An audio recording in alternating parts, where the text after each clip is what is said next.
You're about to witness a seismic event. Daddy, can you put on Skitbags radio? No, go to bed. Okay, yeah, that's the promo. Yeah.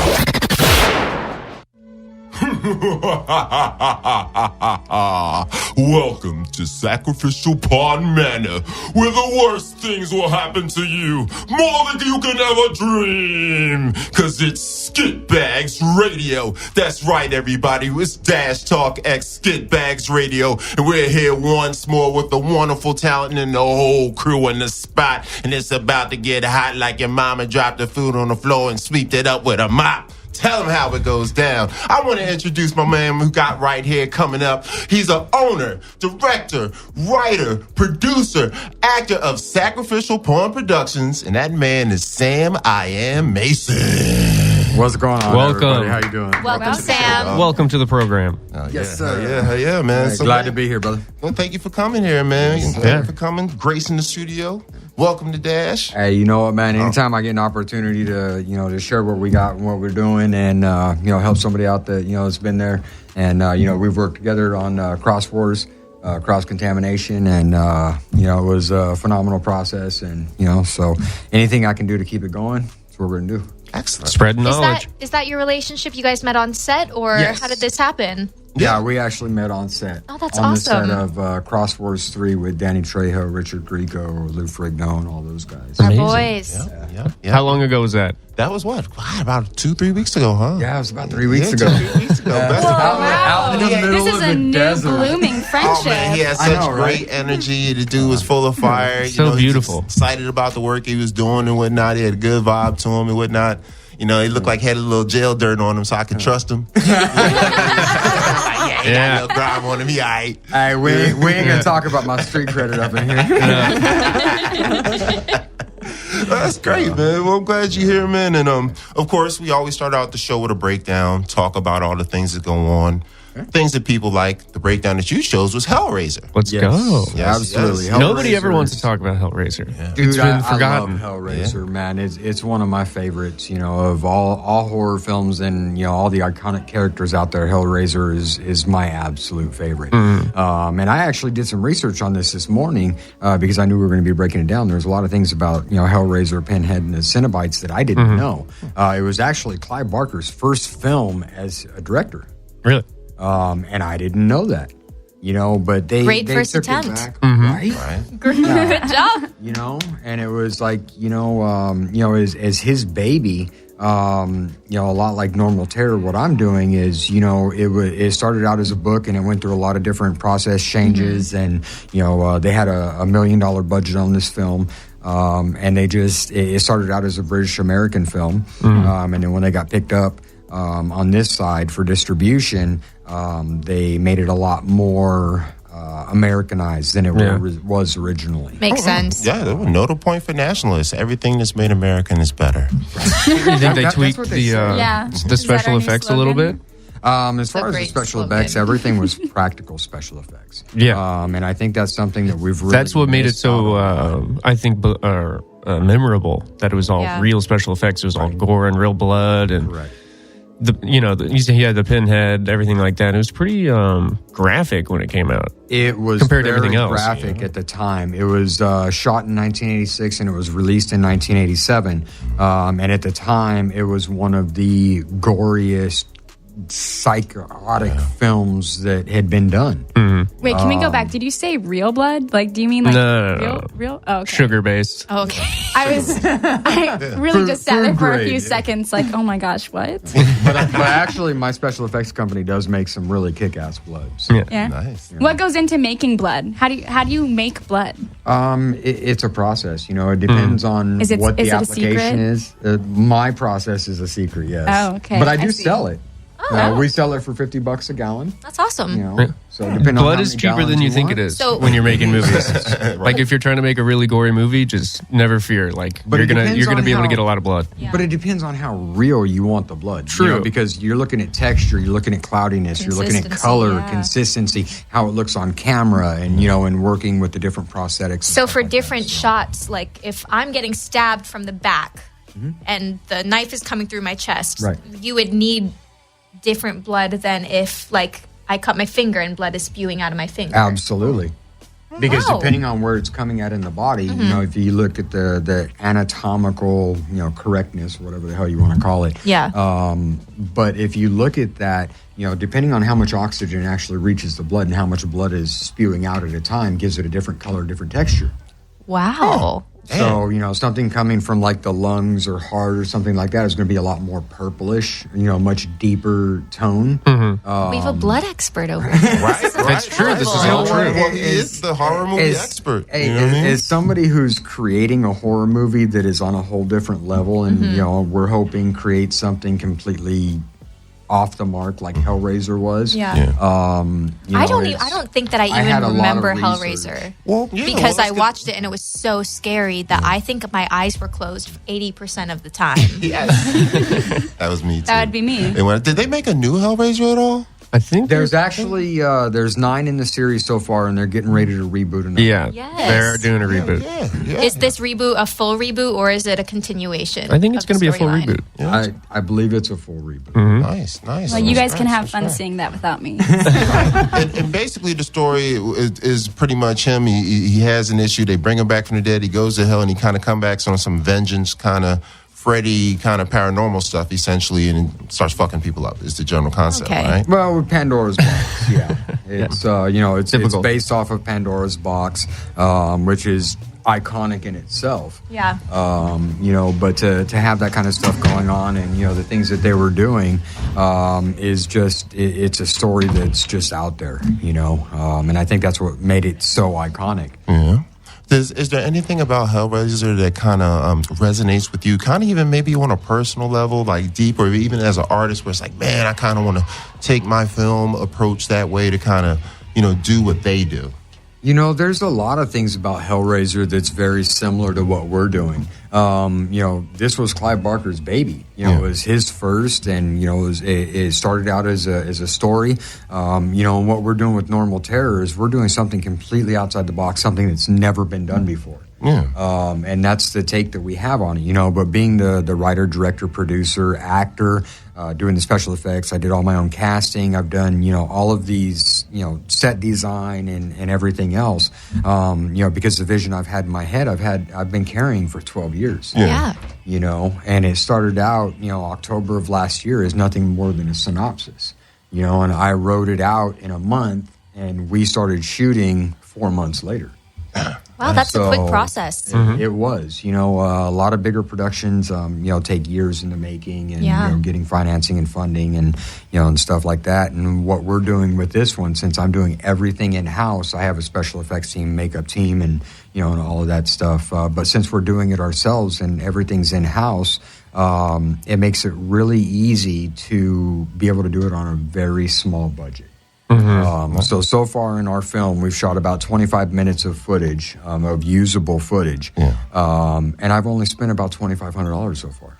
Nice. You know, so for those out there that think that you can't take an idea and make a great film with, I think is bullshit. You know, you don't have to have Well, $1 million especially budgets. and you now, don't- everyone Right. has phones. You can record Right. 4K on an iPhone 10. Yeah. Even on an iPhone 8, you can record 4K. It's crazy. So, I mean, if you know how to frame your shot and you have an idea, you know, I think you can do something that, you know, that is unheard of. Well, since you love horror so much, is there Hellraiser is one of your favorite movies. Is there some connection?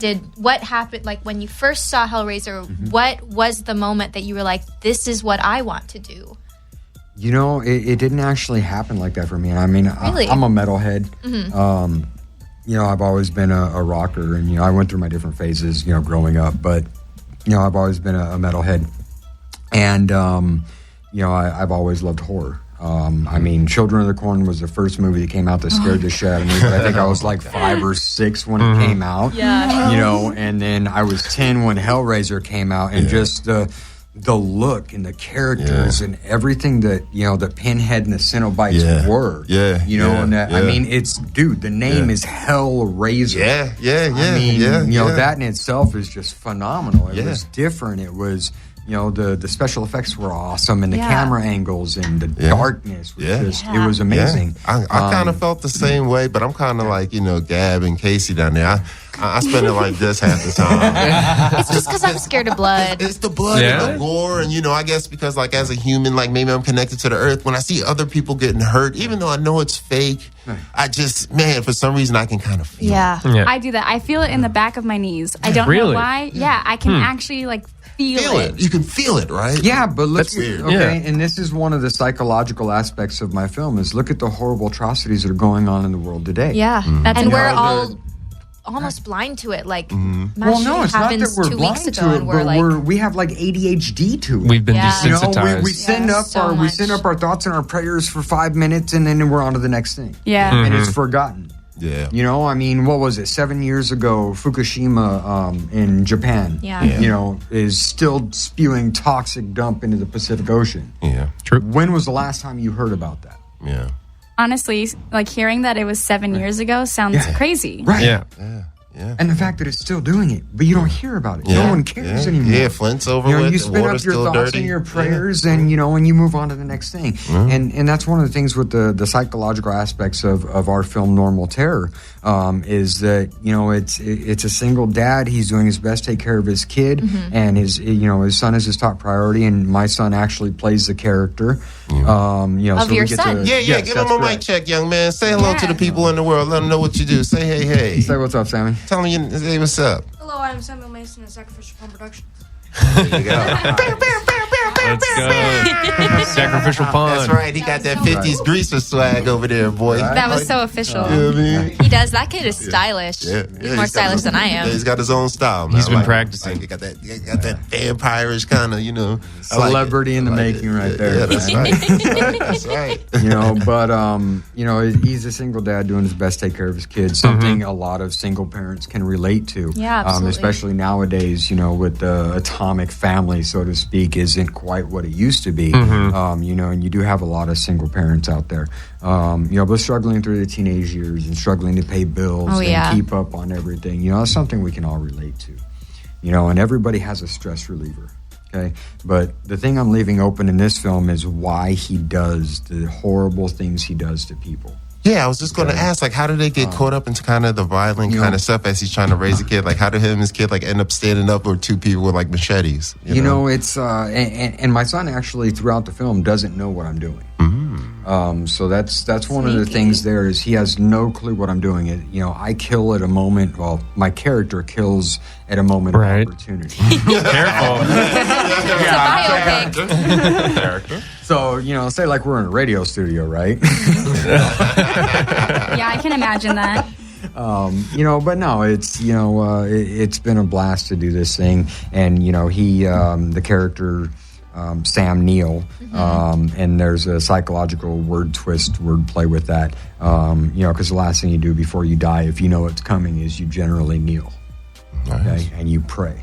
Nice. Right? Yeah. Nice. You beg for a chance. Nice. And that was how I came up with Sam Neill. Nice. So, when you put this film together, did you kind of just use your experience from just being an actor and doing other stuff and stunt work and those kind of things around like Hollywood and LA beforehand to kind of build to this moment? Yes and no. I grew up around the industry. My dad was a precision stuntman and stunt driver for TV shows back in the 70s and 80s. Yeah. So my dad worked on A-Team and Fall Guy and Hardcastle McCormick and he built the first 6. What's your dad's name? We gotta give him a shout out. It's cool. My dad has passed. We actually just celebrated his 7th year being gone. But his name was Dave Head. Right. We had a race team. I actually have a tribute right here on my arm that I drew and designed for it, which is Headhunter. Nice. It was our race team. I grew up racing Type 4 off-road, Baja 1000, Mint 400, and all that kind of stuff. What is that? Is that like NASCAR? Is that like... No, it's dune buggies, off-road. Okay, that's cool. Yeah. I grew up around that. My dad built the Coyote from Hardcastle McCormick. Oh, wow. So it was one of the things that I always looked up to my dad. He was my hero. Absolutely. And so watching him go through it. I've got a few family members in the industry. So watching them, go through what they do, and and kind of always being the black sheep on the outside looking at things. It's kind of a family trade now. You're in it. You bring your son in. It's definitely becoming one. But yeah, so I didn't actually start my acting career until 2006. All right. And I did 6 films in 2006. My biggest role is currently on Amazon Prime in 4-1 Liberation Front by Bill Rice. Bill Rice is the director for Leprechaun 2. Hey, so another horror thing, But when I was on, these films, I fell in love with the process that it takes to go from concept to script to screen. Absolutely. I fell in love with the. So when you started in process 2006, you were really you were watching and you were learning and you were taking mental notes of what you wanted to do. Well, I in did the a future. lot of smaller films. Okay. I did some student films, and I did. We all have to. Right. That's the hustle. I worked with my first, somewhat bigger role was with, the leader of a surf gang in a film called Legend of Drunken Monk by Ace Jordan. Ooh. And I had long hair. A drunken monk. I like it. Right. But I had, I had this character, when I read the script and learned what I was going to be doing, I put together this Spicoli type character. Like, nah, bro. So what we're gonna do, is we're gonna whoop this dude's ass because he totally just doesn't belong here, bro. Like, this is our beach, man. And it's like, so I just kind of rolled with something like that, and it's. I grew up on the streets, and so I kind of have that intimidating factor, which I don't really understand myself, but a lot of people say that. So kind of standing there, bowing up, and be like, "Yeah, bro, get him, dude." It's like that kind comes of thing. natural. So it does, Yeah. And so I just kind of fell into the character of these bad guys, which is really fun for me. Yeah. That is fun to play. Right. Yeah. Bad guys are awesome. I love villains. Yeah. Who's your favorite villain? My favorite villain, Joker. Yes. Yes. Which Joker? Joker. Okay. Oh, that's a good question. Now, that is actually a very good question, and I have 2. Okay. Actually, I have 3. Ooh. So I just love Jokers all together? No. Okay. The voice for the cartoon, Mark Hamill. Yes! Yes! Is fucking phenomenal. So good. Totally forgot. I'm fangirling. Every Saturday morning. Yeah. Mark Hamill is phenomenal at that role. And then as far as the actual character portrayal of Joker in the movies, I have to go with originally Jack Nicholson. Yes. Okay. Gotta mention him. He brought life Stole to that the movie. character. Yeah. He Stole did. the movie. Have you ever danced with the devil in the pale moonlight? Yeah. It was just beautiful. And then you have Heath Ledger. Oh, an icon. And his character portrayal of that was so true to the role. We're a Batman family. I am Batman. Hey. Where is she? But, and I think, those roles are phenomenal, and I would love to play something like that, especially a villain. Oh, my God, a villain in DC. If you're listening, I want a role, man. Are you a DC fan? Have you been liking the DC movies that they've been putting out? How do you feel about Aquaman? Are you more DC than Marvel? These or? Aquaman trailers are looking pretty bold. I'm definitely more of a DC fan. But being in the industry and just now getting my foot in the door, and, one of the hashtags I use is hashtag no one's talking about us yet, but they will be. Yeah. Okay. Think big, man. I have to really be careful in the industry and what I say. Yeah. Because I don't have that A list above my name yet on IMDb. Absolutely. Right. I understand that. So, but no, I do like certain aspects of the films that they're putting out now. I'm not a real big fan of CGI. Yeah, absolutely. The CGI, I think they're taking way too far. They're adding way too much technicality to it, and I think with it really Aquaman, takes they have away. to. The whole thing is CGI. Yeah. Right. Unless we're gonna train everyone how to swim underwater, and There's just no other way to do that movie. Yeah. No, there really isn't. Yeah, And if yeah. you look at what they did back in the 50s and the 60s and stuff like that with the special effects, and you go in the 70s with Jaws and the way that they did those with the animatronics and stuff like that, it was really an awesome thing. Even with Hellraiser, I've different conventions and stuff that I've gone to, the Hollywood show, which is an autograph signing event, and a couple of other things that we've done recently. You get to meet these people and talk to other, puppeteers and animatronics and special effects people, and just kind of, since I'm getting to a point where I'm on the same level as they are, not necessarily in my notoriety, but the type of work that we're putting out.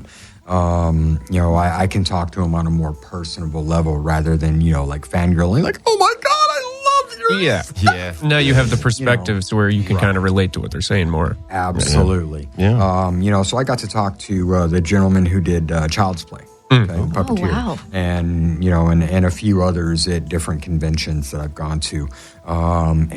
Just talking to him and listening to him and gathering that intel and picking their brain about different things, and sharing what we've been doing and how we've been doing it.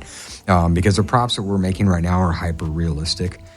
We get every single detail of any skin. You guys have seen. I saw a picture of a hand that he made, guys, and it looked more real than my own hand. Honestly, this is some of my favorite aspects about filmmaking or special effects. Like the things that you can do practically on screen, I think are the most fascinating things about the process. If you shoot it right, I don't think there's anything you can't do with practical stuff. I agree, 100%. How did you slide yourself into the special effects world? Actually, my business partner, Steven Stone Cipher, is a ballistics gel expert. Okay. He did some stuff for Vsauce and some stuff like that. So which are all very anatomically correct. So when I started putting Normal Terror together, and he was the first person I contacted. Absolutely. He's a brother of mine, and we've known each other for quite a few years now. But he started doing some research on new ways to do things. Things that wouldn't cost as much, because when you're doing an old mold, you have to do a plaster cast, and and then you take that, you cut it in half, you do a double reverse on that, then you have to do some sculpting, and then you make a fiberglass mold of the double reverse cast, and then you put that together, then you can pour in your silicone. That is a process to make the mold. Which was a very long process to make those molds and those props. Absolutely. What we're doing in the process that we're using now. Well, don't give away too many of your secrets. Absolutely. Right. Not. You got to pay for that. Right. What was it? Heath Ledger said, if you're good at something, never do it for free. Yeah. True. Okay. Yeah. So, what the fuck am I doing wrong? These are the facts, guys. Words of a freelancer. So, that's one of the things, is that our process takes it from a 5 to 10 day process of making the mold itself into a 45-minute process. Whoa! And I can actually put the hand that you guys saw, the props that you guys saw, we had done in 4 hours. Whoa! What? Nice. That's incredible. That really is. And we can have the makeup and everything done and out the door in 4 days. Dang, you could probably sell like DVDs on how to do this. Yeah. Oh, I probably could. And that would be phenomenal. Yeah. But then I would probably have Hollywood send a hitman to shoot me. Yeah. You need to work your way up, because I hear stories of actors sitting in chairs for like hours. Yeah. Well, that would depend on the application. Stuff. Yeah. Right. If you're shooting Planet of the Apes with Mark Wahlberg, then that'll be like 9 hours. Oh, absolutely. Well, and I'm in talks with a big production right now, and I can't go into too many details about it Keep your because secrets. of what the production is. Yeah. But it's a very, very big production, and if my special effects company gets it, it'll be really huge for us. Nice. Well, I'll put out some good feelings. It's a very, very large production, and I was contacted by a friend of mine to do it. He saw our work, and it just kind of snowballed from there. Yeah. So I'm looking at running a team of 6 to 8 lead special effects people, and up to 22 assistants. Nice. Well, congratulations Sweet. to Sacrificial Pawn on that. That's actually Stonemason Special Effects.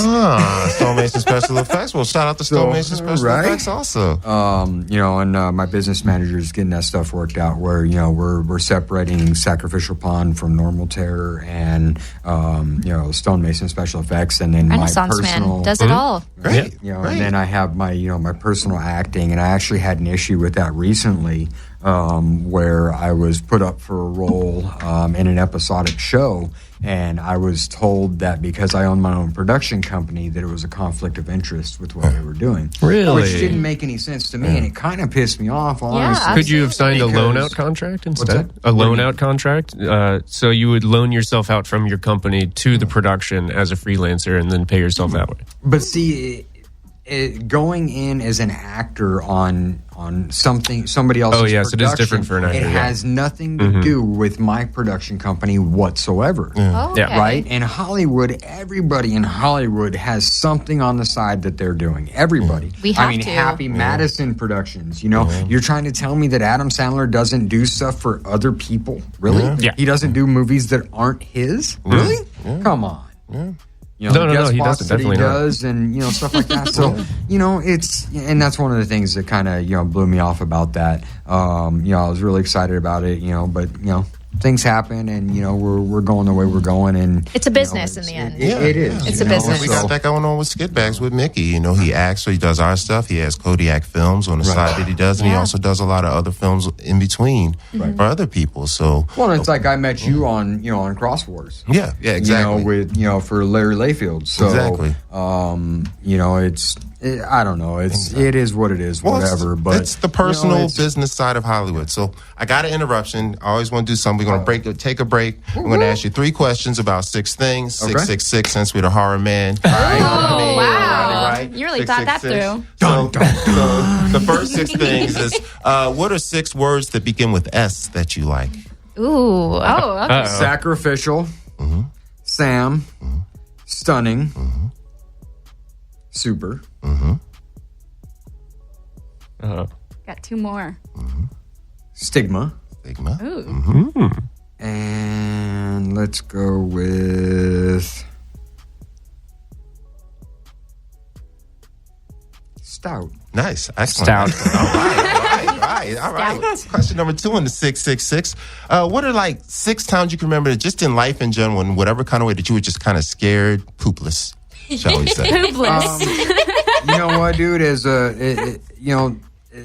a sober man sitting here today, 10 years ago, I found out that I was allergic to alcohol, which we discussed beforehand. 10 years ago, I found out that every time I drink, I break out in handcuffs. That'll scare you. That's one. I thought that was going somewhere else. That's good. It's for me, living that type of lifestyle, and I was just a homeless skid row bum. Yeah. 10 years ago, my sobriety birthday is actually coming up on January 17th. Congratulations. Thank you, I appreciate that. But I think the scariest I was a year before that. Before I actually got sober, was my last suicide attempt. I took a bunch of sleeping pills, and by the time I realized what I had done, it was too late. And I sat in my room. I was renting a room up in Stevenson Ranch, and I sat in my room and I begged to God I didn't believe in to give me another chance. And I believe for the next 12 hours, I actually watched myself die. Wow. It was kind of an out-of-body experience. Yeah. But I watched myself die, and in the morning I woke up. I don't know how the fuck I woke up, but I woke up. That's good. That's crazy. We're glad you're here today, and man. So, I think that was probably the scariest I had ever been. Well, I'm going to tell you covered all 6 in that, because these are about 6 things in the area. We go, damn. So we're going to call that the second 6 right there. When this goes to post, y'all are going to have to figure that out and find out how many 6s was in there. Oh, man, you nailed it. All right, so what's the third 6? Is what are 6 times you did weird stuff to accomplish a goal, whether it was getting a girl or getting a job or getting money, or can you remember 6 weird times you just did some off the wall stuff, legal or not, to achieve a goal? Oh, hell, man. Everything we're doing on Normal Terror is off the wall. From our camera angles to 6 things from Normal Terror that you feel like are just kind of just off the angle from the film. Okay. They're wild. Let's see. Our camera angles are off the wall. Yeah. The way that we're shooting it in 4K Ultra, but I use what's called a skeleton crew. Okay. So the last time we shot with Craig Reed from Reanimator, he's one of my victims in this film. We literally had 5 people on set. That's it. Okay. So I had. Is that what a skeleton? It's minimal. It's a bare bones crew. It's bare bones, only what's absolutely necessary. Can you repeat what that phrase is again? Skeleton crew. Skeleton crew. That's.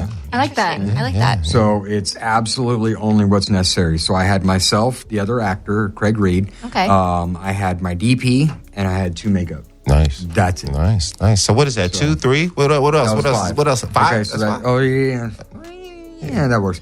And then, the process that we're making our special effects with is completely different than anything else in the industry. And you've seen the realism that we're getting from our stuff. Yeah. So, but we're also being able to put it out a lot quicker than anybody else in the industry because of the process that we're using. So, and I have to thank my partner, Steven Stonecipher, for that. And let's see. So that's what? That's 4? Yeah, it's 4. Okay. Another thing you're going to learn about this film is that 95% of it is unscripted. Nice. Okay? Nice. It is actual. It's improv. Yeah. And the reason I'm doing it that way is because I think the reactions between my son and I are very natural, very organic. Yeah. And the same thing with my actors in the scene. If they don't have something that they're trying to think in their head of what it's going to be, I need to scream here. Oh! Yeah. It kind of... Acting is all the little moments in between. Right. Yeah. So I wanted to create something that was more natural and organic. Yeah. Did you study improv somewhere or...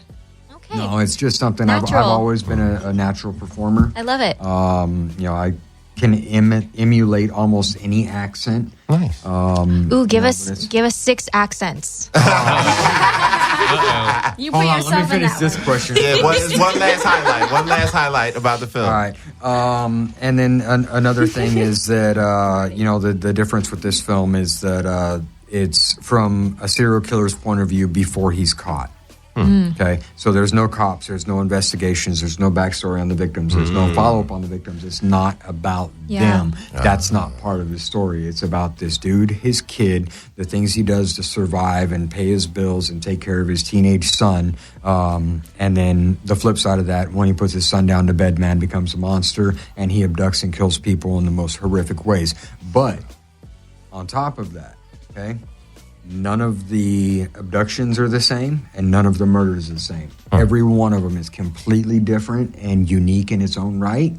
And we do have a couple of plot twists coming for you. So as soon as we release it... Nice. Good job with the 666 questions. Round of applause for the 666 questions. Thank you very much. Can you do the 6 accents? Can I do the 6 accents?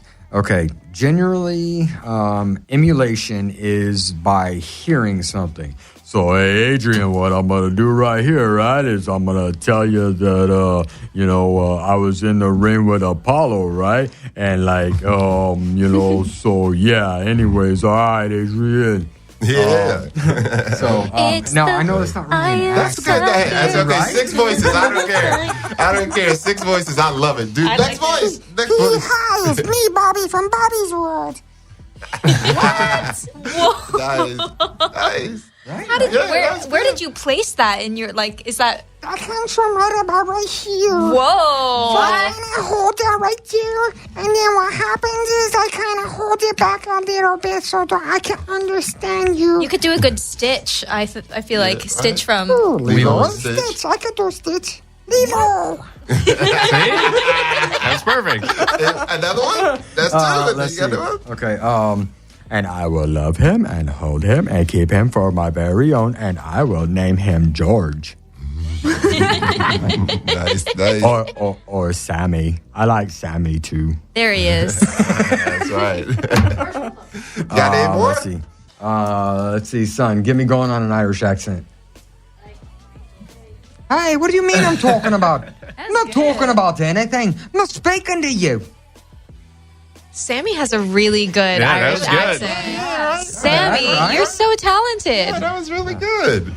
That's really good. So we got one more left. We got one more voice left. Let's see. Let me see. Pull something out of my ass.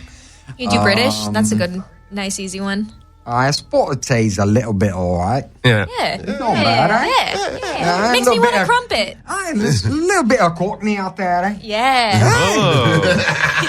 Nice. Good job. Great job with the voices. Thank you. Sounds good. Nice. Yo, so about back to the film. So you're working on it. You're working with the young man on the film. Yes. Are there any lessons you kind of learned as far as just kind of managing people and managing the process and working with the kids and kind of dealing with artists and dealing with actors? Is there anything you kind of learned from that perspective, just the whole process? I think the biggest thing I had to learn about it is I have to let it be its own demon. Mm-hmm. I have to really back off because I like to control shit. Yeah. And it's my baby and it's my vision and I want my shit and I want it right now.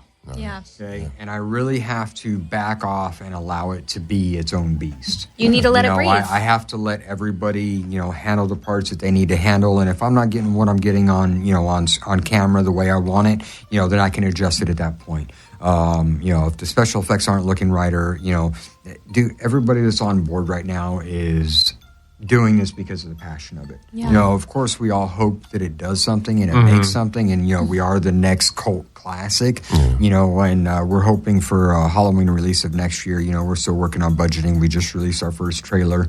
So I've got a new business manager. I've got a new graphic artist who's putting together some really kick-ass artwork, which you've seen on my Instagram. Our Instagram is normal_terror_ the movie. Check it out. And then, we have Sacrificial Pawn Productions and Normal Terror that you can look up on Facebook. And actually what's really cool is that we have, if you look up either one of those names, Sacrificial Pawn Productions or Normal Terror, we are the first 4 on Google search. Nice. That's what you hope for. That's the Google goal, honestly. But the cool thing is that we haven't paid for any of that. Good. Wow. That's just because of, the hashtags I'm using and the footwork I'm putting into it. Means you guys are legit. Let's hope so.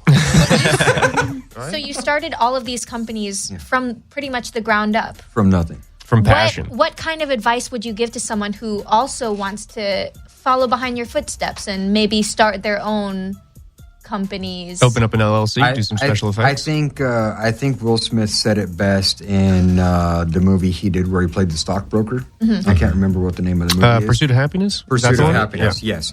He was talking to his son up on the basketball court, and he said, "Don't ever let anyone take your dreams away from you, not even me." It's a good movie. Nice. And I think that right there is actually probably the most important thing, is that no matter what anybody tells you at any point in time, no matter what you're doing, if you believe in yourself and you want to do it, you can make it happen. Absolutely. There's a way to make it happen. Heard that. Yeah. That's the truth. That's nice. That's nice. One thing that I'm curious about. Yes. We're going to take a step back to, you said you were talking to the puppeteer from the original Child's Play. Correct. Do you think they're going to use a puppet in this real one, or the new one? Or do you think they're going to go full animation? Do you think it's officially dead? I would really like to see him go back to the original Child's Play and use puppeteers and practical effects, but I don't know how much of that they're going to do. I know. See, I bet they're going to want really this. They're going to want Chucky running around all over the place. I bet. Yeah. Like he couldn't do in the originals. He couldn't run around. And it's cool because that kind of stuff actually gives people with dwarfism work. True. Yeah.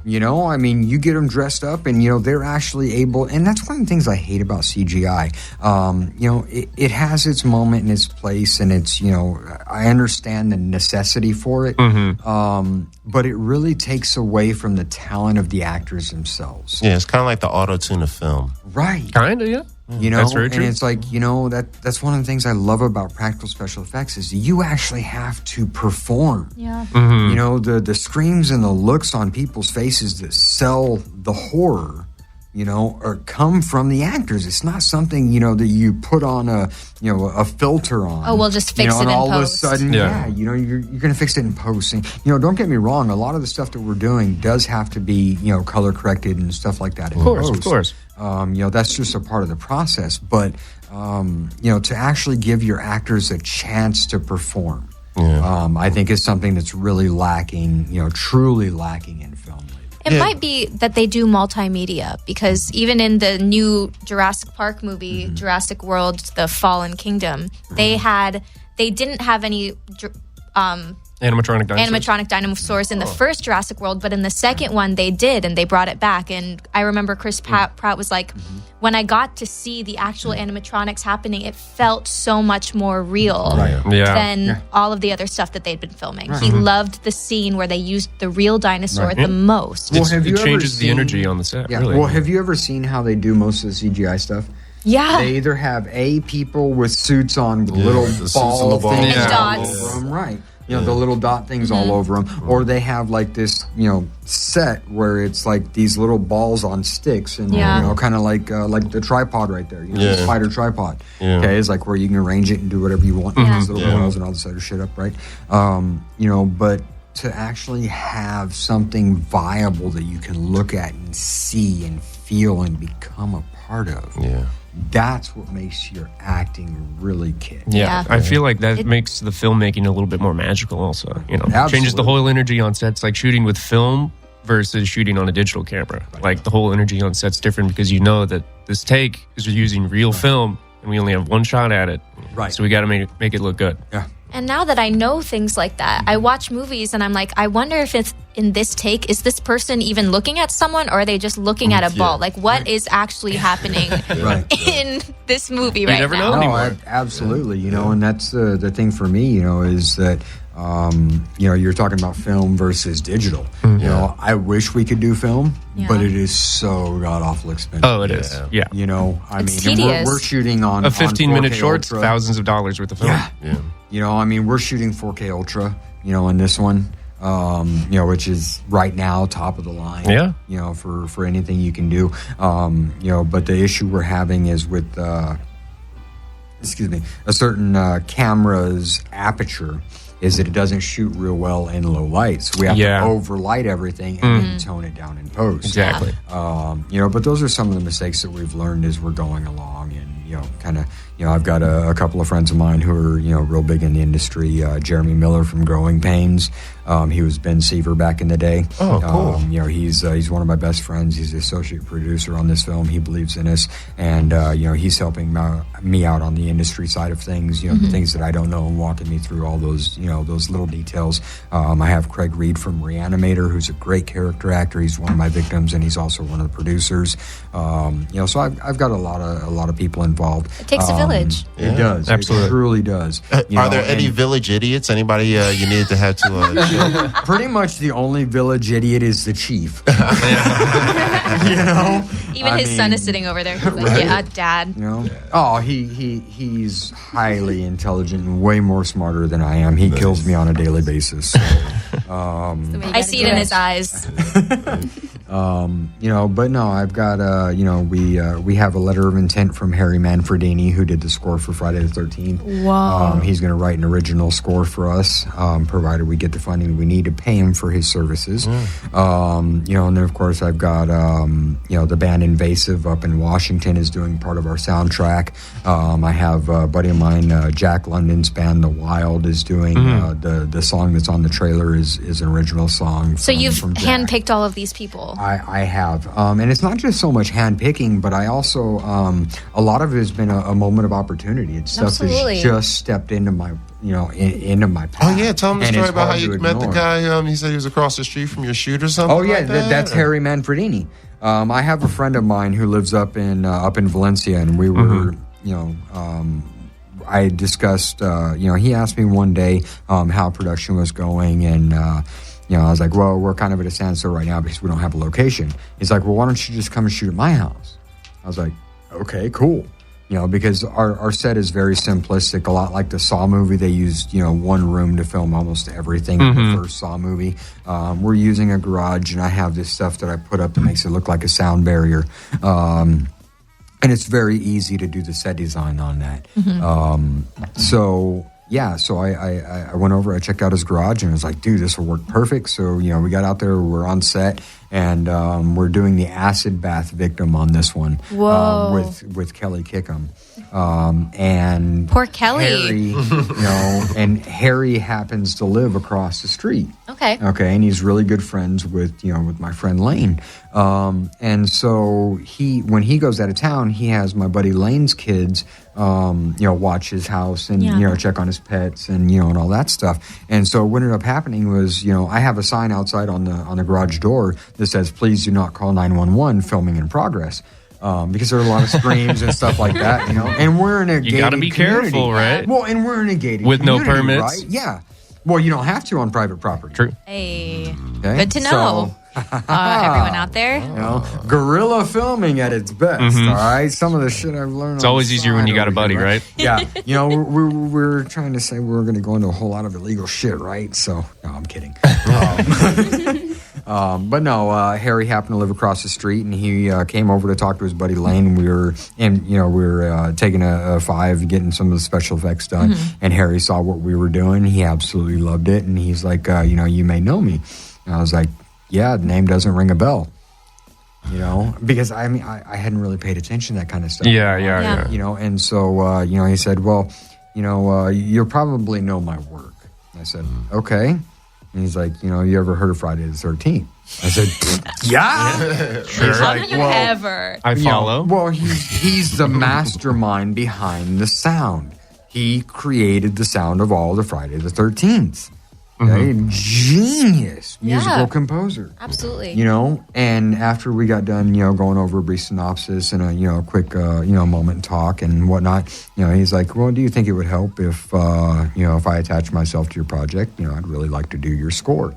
And it's like, in the drop of a hat, like absolutely. Boom. If it's meant to be. Well, at the time, I actually had somebody signed on to do my score. Okay, so another good friend of mine is David Lewis, the keyboardist from the band Ambrosia. Okay, and I had talked to him about doing my score, but he had never done one before. And so at the time, I actually felt really bad that I couldn't give Harry an answer. Right, I couldn't tell him yes because I already had somebody signed on to do the score. And I'm not going to pull. I'm not kick him to the curb. Right. Now, I'm not going to. Not only is he my friend, but that's just bad business. Yeah. You don't go behind somebody's back to pull this shit or pull that shit or whatever else just because something better comes along. And so I sat down and I had a talk with him about a week later, and I told him, hey, look, this is what I've got going on. This is who approached me and offered his services. Here's a letter of intent. And he was really cool about it.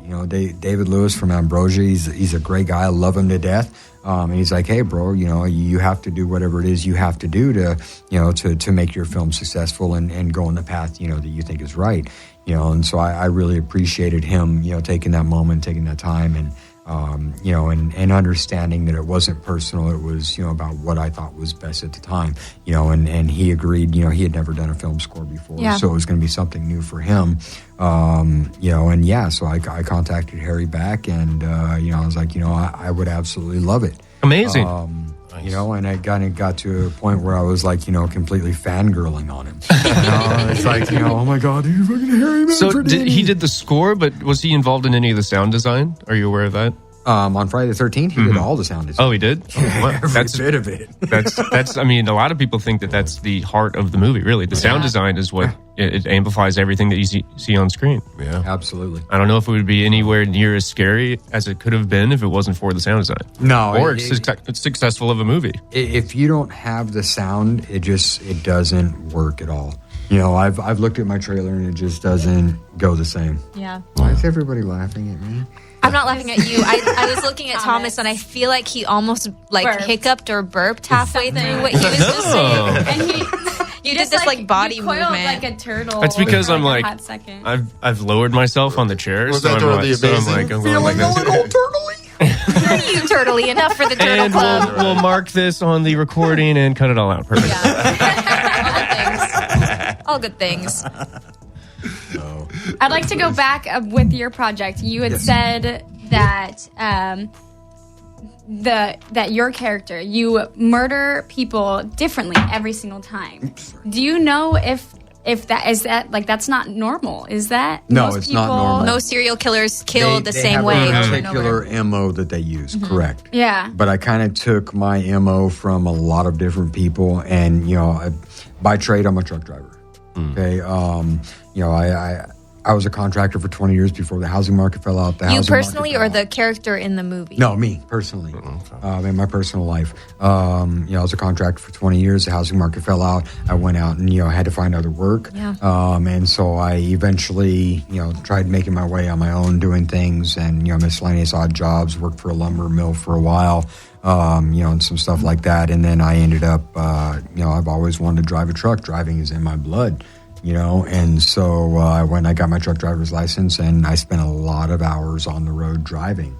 And it really gave me an opportunity, and all that time out there, you're driving for 11 hours a day, 700-800 miles in an 80,000-pound vehicle, in a big 18-wheeler. Yeah. You have nothing but you on the road. You know, and so it really gave me a lot of time to think and do stuff. And so, you know, most people, they get rear-ended or, you know, something like that. They're already running late. They spill their coffee. You know, their clothes are ruined for the day, whatever. They get pissed off. Their first thought is anger. So, like, while you're truck driving, you travel around the country, meet a lot of different people where you kind of see all these different kind of angles where you come at things. Like she was saying, with serial killers, it's pretty consistent. Right. But I guess if you have, like, a real diverse experience around the country, you can almost think in a perspective where it changes every time, which is... Well, that you have to develop the story is like, well, how would somebody get away with it for so long? Was this story developing in your mind as you're driving? You know, I these think hours? stories are always developing. Absolutely. It just depends on, you know, they say that J.K. Rowling, when she started Harry Potter, wrote them on napkins as she was a waitress, right? I remember. Okay, and then she kind of put them together and took parts out and moved it here and there. And it's the same thing with, you know, with life experience, you know, as a storyteller, as a writer, is that you really take, you know, your stories and your experiences in life and you mix them into what works best. Absolutely. I'm just imagining you, every time somebody cuts you off, you think of a new way to kill somebody. Yeah, that's what I was thinking. I was like, You know what, dude? When you're in charge of an 80,000 pound vehicle that takes 4 football fields, You gotta keep your cool. You know, and somebody cuts you off, not realizing the reason I get pissed off at people that cut me off on the How road dangerous is it because is. I'm not just going to kill them, but the 6 people in front of them. Yeah. right? You know, and it's like they don't realize, you know, the danger they're putting themselves in. You know, Absolutely. I think everybody before they get their driver's license should have to spend 3 weeks to a month in a big rig to understand. I remember seriously. I'm a crazy person, and I used to drive from Florida to Colorado at like 4 times a year every year. So that's like a Too many times. well, I'd have to drive like back and forth for summer. I'd have it was a lot of driving that I was doing, but it was, I think it's fun. I've seen some of the scariest car wrecks doing that drive, and it's always involved semis and you can just tell the way that people drive on highways. It's so angry and like sharp turns, sharp movements. Everyone's always cutting off semis on the highway, and it's just not smart. Well, luckily he's not killing anybody. He's just thinking of ways to kill people. Well, you know what? And that's the great psychological twist behind this, you know, is because I've got 6 other films that I'm doing after this one that I already have the concepts for. I haven't written them, but, you know, I have the synopsises for. And one of the lines that I created for another film of mine is the difference between sanity and insanity is the ability to keep your insane thoughts inside of your sane mind. Everybody has Absolutely. them. Good way to put Everybody it. has insane thoughts. Everybody, you know, it's our natural instinct as humans. Totally. You know, we're hunters. You know, we're hunter-gatherers. So if you take that fact and you put in a so-called civil society, okay, where, you know, everybody is now all posh and, you know, we're kind and happy people. Right. Yeah, well, that's a bunch of bullshit. Right, You know, we yeah. want to cut and eat things. Yeah, reality That's is what we we're do as just people. hairless apes, the most successful Yes. ape on the planet. That's true. That's all we are. Absolutely. Just the smartest one. That's it. You know? There's But, there's a TV show, I think it's on Netflix, called The Sinner, if you've ever heard of it. I have Yes, not I gotten, have. I haven't gotten super far into it because I got scared. But Oh, that's right. You're afraid of horror, aren't Yes. you? Oh, during Halloween, it was so bad. We're gonna get you tickets to the premiere. Perfect, So when I'll we sit do the in red the front. carpet premiere, you are gonna have to come, and we're gonna have to film this. Yeah, Absolutely. We're gonna have to Yes. get this on the radio live. Like Get one on of those location. helmets with like a GoPro in front of it, just recording her reaction. Oh, hell yeah! I will probably cry because I usually do. I'm okay with that though. That's good. Well, I'm glad you're okay with it. Oh, that's all I'm right. okay with it too. I'll babysit her for the night. Right? Because ultimately, I want the audience to leave the theater. I want them to look at the person next to them, even if they don't know them, and wonder what if. Yeah. Yeah. You know, I like that. Is it possible that this person does these horrific things? That's my favorite thing about film and TV. It's how can you affect people after they've watched the movie? How can you direct, what while they were watching that movie, what is going through their mind? How can you change their view on life. That's what The Sinner's like, except I haven't gotten to the part where you figure that out. And another thing too is a storyteller is that not only thinking about what they're going to do, but I'm also leaving a lot of these questions open in this first movie because I want the fan world out there to give out their theories. Then you want a sequel. The audience interaction is key. Absolutely. I already have a sequel in mind, but It's one of the 6. There's always a sequel. Just a moment, okay? We're going to do this real quick. Honestly, it's very difficult not to come up with a sequel during the writing process. It always happens. It is. Yeah. Well, yeah, because there's so many different parts to a story you want to tell. I know. And then inevitably something comes up where you can't do it. And you're like, okay, save it for the sequel. Well, but the cool thing is that, is the writer, director, producer, and actor and everything in this is that really there isn't anybody telling me I can't do it. That's true. What is it It could like be a good thing directing or a bad thing. yourself? You're working, you do a scene, and then you go back and you have to watch the retake. How do you take that? How is that process for you? I actually wrote that into my writing. Really? And it's funny because, since most of this is unscripted, okay, and it's improv and natural and very organic between us, I actually wrote what's called a production shot list. Okay, so for each murder, there's approximately 107 different shots.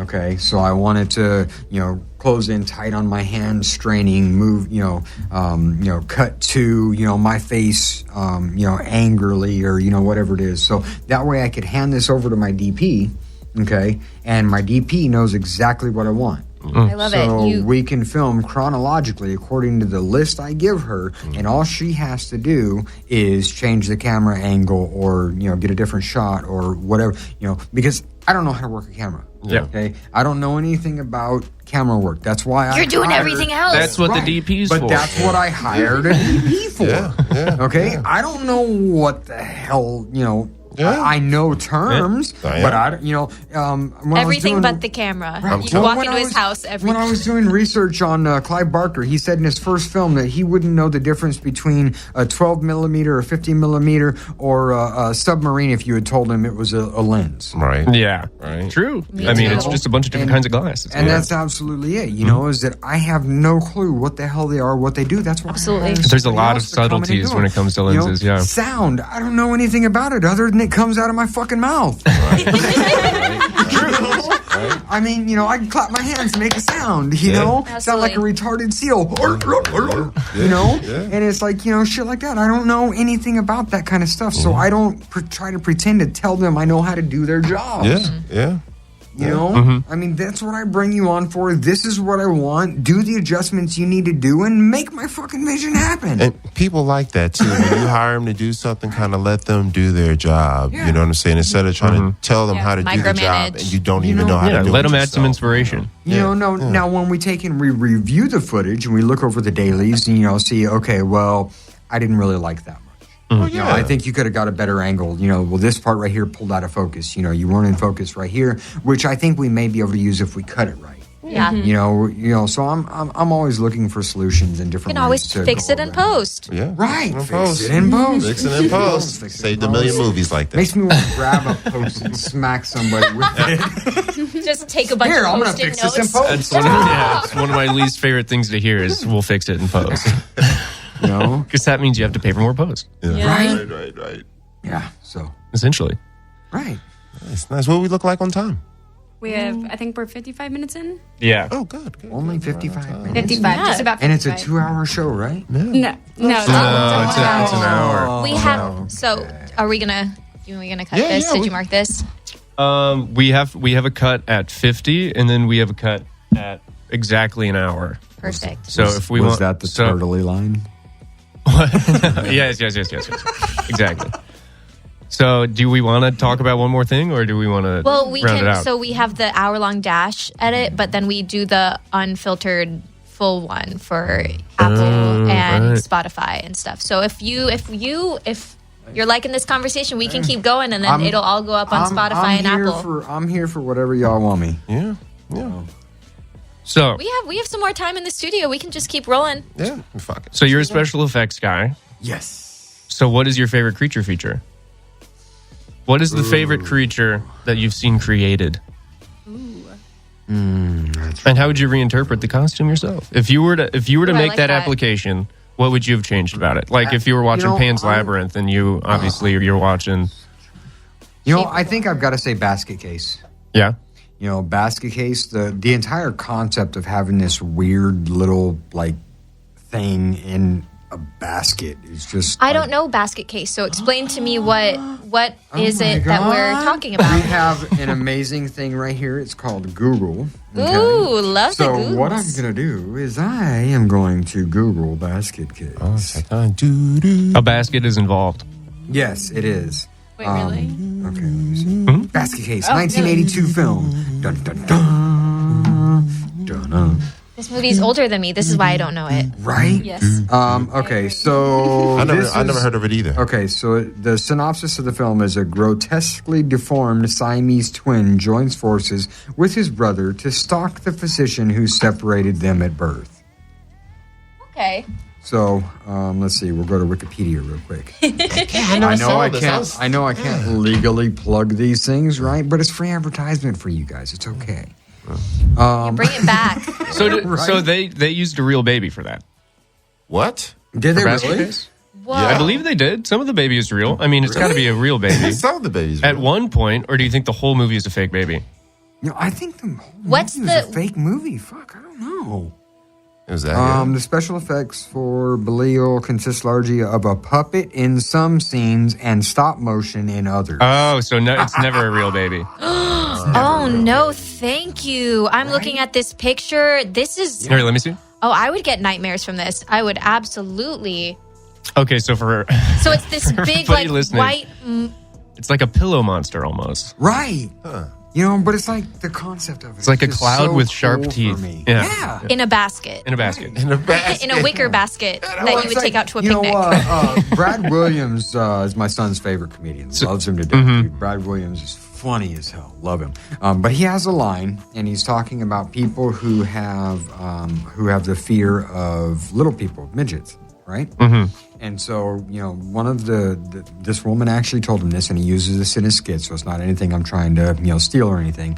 But he says that women think, or this person thought, and it's not just him, but this person thought that the reason they're afraid of little people, I think that's politically correct. Yeah. Sure, go ahead. Yeah.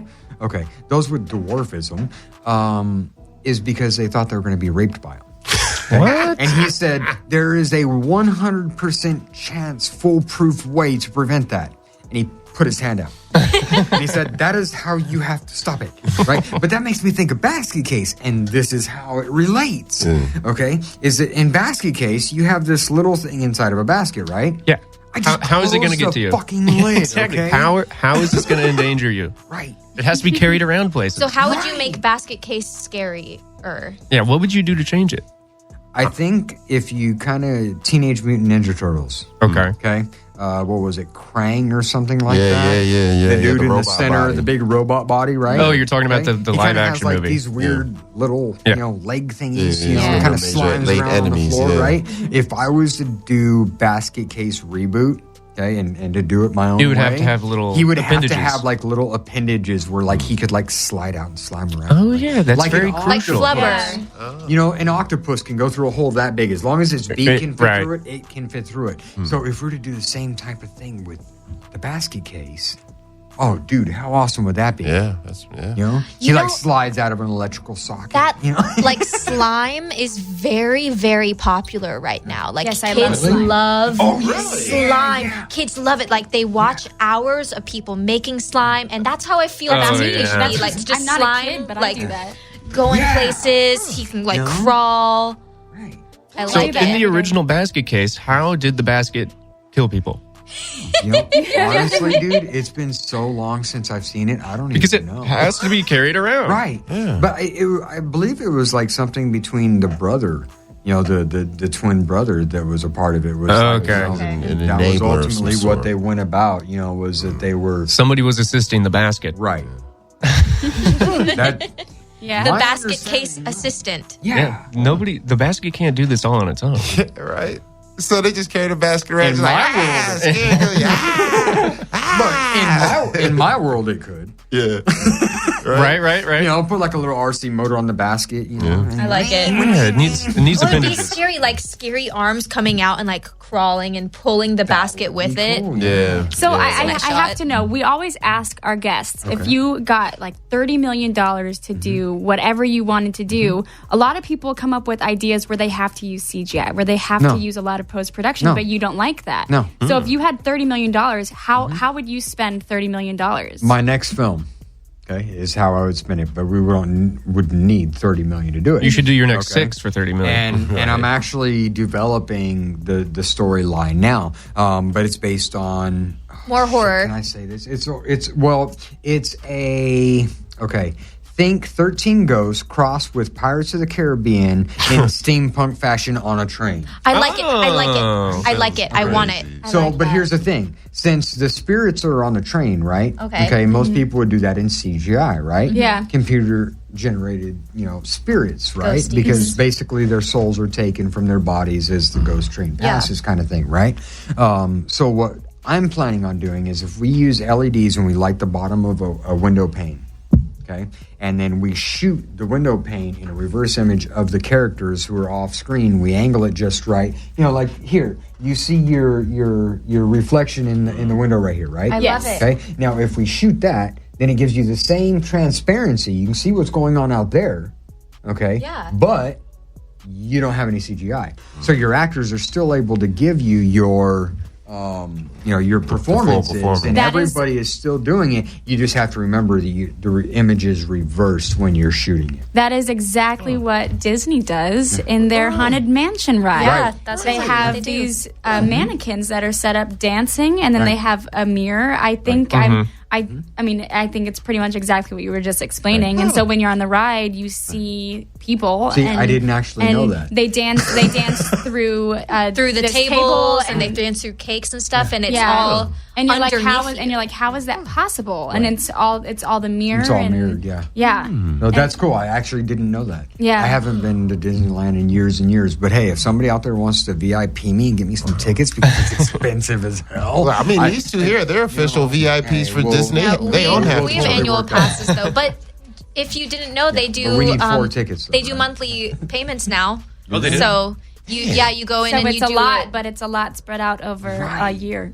Yeah, and then we go. If you go like twice a month, you're getting your money's worth, man. Well, yeah, if you go twice a month. No, then it's you not. It's gotta not fight twice a month. traffic. Is it just once a month? It's like I think it's like once every 2 months. Well, it also depends. We have the highest pass. Yeah, Yeah, we're you guys. usually Disney ladies. So you guys are like walking through like multi-pass. Multi-pass. Excuse me. Multi-pass. You know Dude, I what? love that movie, The man. highest pass gets discounts, so we get Oh, really? discounts on Yeah. food. Get discounts And on that's Discounts worth on it your right on your there. glasses of wine at California Adventure. Yeah. Oh my god, that's fabulous. Nice. Hey, wait, and it's Mickey Mouse's birthday or something today? Yeah, Yes. happy No birthday, way. Mickey. Happy birthday, He Mickey. got the shirt on too, representing. Yes. Wow. Mickey is 90 years old Is he today. in the public domain yet? I'm going to No, release my he own is Mickey cartoon. not. Right. And he never will be. Right. That will never. Disney happen. won't let it happen. They Yeah, will they not. don't. They don't want me to get my hands on Mickey. They don't want to see what's coming. Trust me, they don't want Sacrificial Pawn Productions to get a hold of Mickey either. Mickey's going to go on a killing spree. I don't want Mickey to do any of those things. I love him. Keep him pure forever. Yes. But can you imagine like a zombie? Would that be a CGI Mickey or would it be a No. puppet Mickey? No, it would be puppet. Puppet Mickey Yes. for sure. It would Well, think it would what, have what to be kind of puppet. puppet? Would it be one of those like Original? people in Oh. like Yes. a Mickey costume? Yes. I actually have a friend of mine who's huge. Zombieland, but at He's, Disneyland. let's see. The Jeff and Janky show. Janky, Pat Jakanowitz, something like that, I think it is. I know I'm butchering your name, Pat. I'm so Sorry, sorry. Pat. I love you. Shout out to Pat. Shout out to Pat at Chaotic Radio. You have an easy first name. Yeah, the Jeff and Janky show.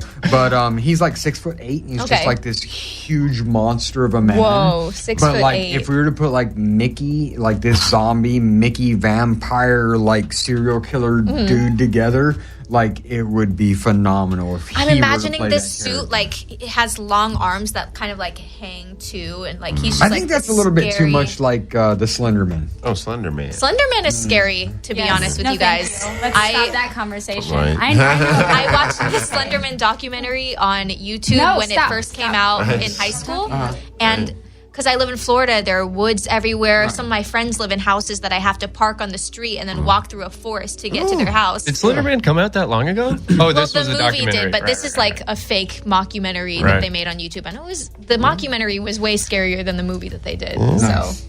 Yeah, we got to be sensitive because Casey's. You've been through some stuff, right? No, we're not. No.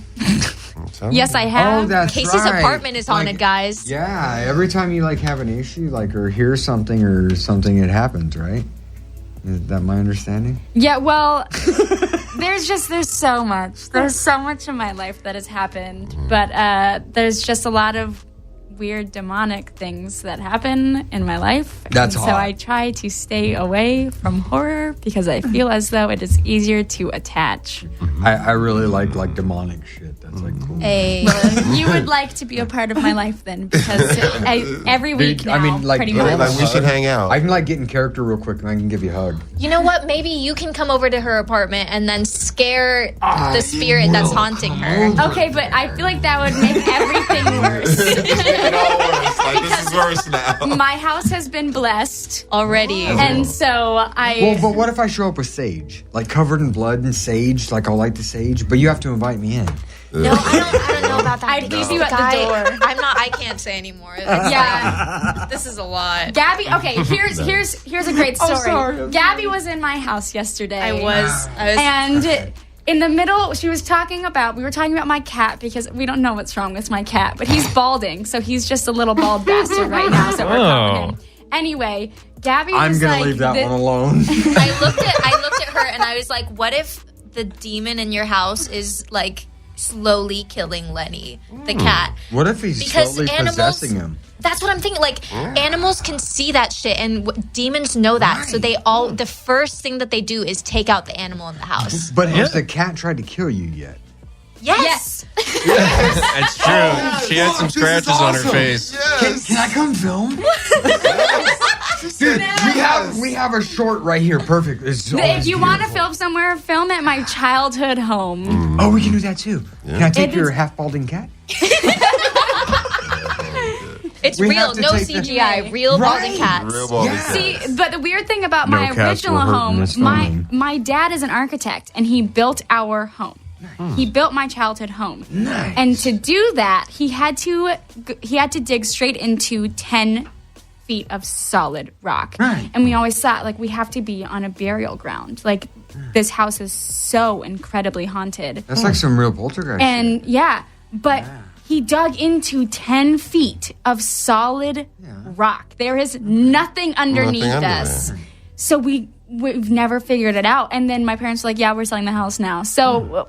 Still a mystery. Honestly, I'm so sorry to whoever lives there. We never told them. I don't know if anything's happening, and we just don't know. No, check it out. See, because God said, "He who builds his house upon the sand is a fool, but he who builds his house upon the rock shall be blessed." Casey's dad is smart. And you know what? Our house was built as a cross. Maybe it's a blessing in Our curse. house looked like a cross. The blueprint of it, if you look from Google Maps, the satellite... It looks like a cross. Yeah. Dude, there's nothing That's wrong why there with were your spirits house. there. They were just trying to... No, I'm telling you right now, there was something very wrong with that house, and I'm sticking with it. Well, I could believe it because, you use certain symbolism. That's why we got the crosses. We got the certain symbolisms. And across the planet, there's actually energy lines that go across the planet, and they peak at about 4 a.m. And so every pyramid is on an energy line. Exactly. Every single one. Your house may be near one of those crossings, and then you got the symbolism and all that. So, your dad may accidentally...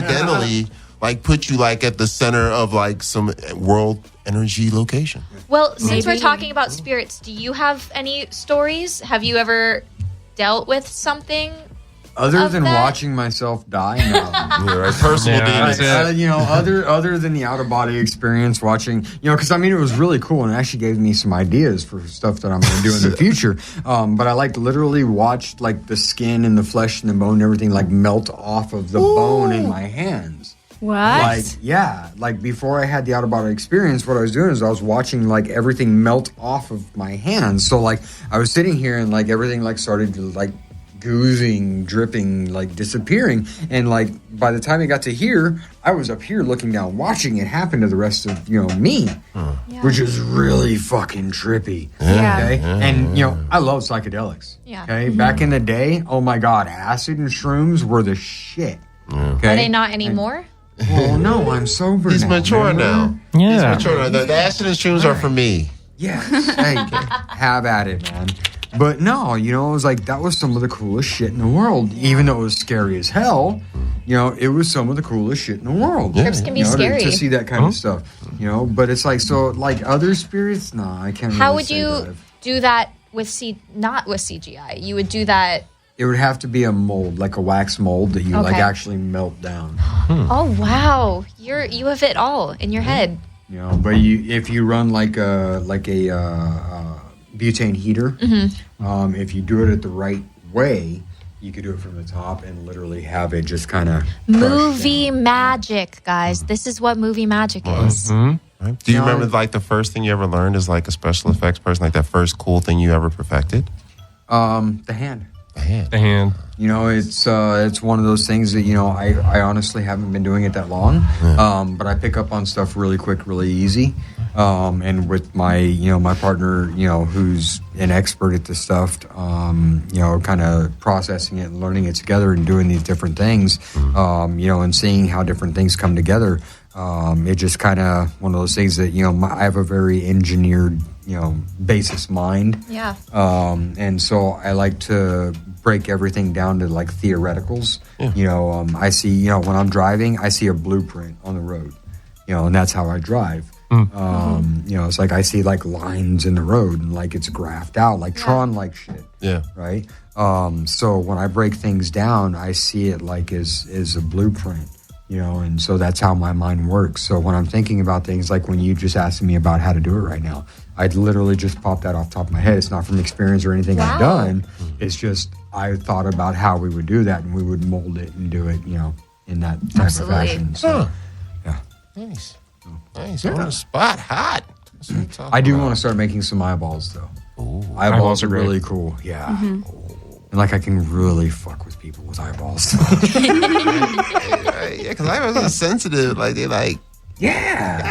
But like if I was to like make a silicone one that like was indestructible and like sit there and like eat it and chomp on it and like squeeze it and drop it and throw it at people. Yeah. But it was like gooey and A lot realistic. of potential. Yeah. A lot of potential. Okay. Dude, it's like they have the Jaleels or whatever it is on Oh yeah, and on they freak YouTube. people out and run away. Yeah.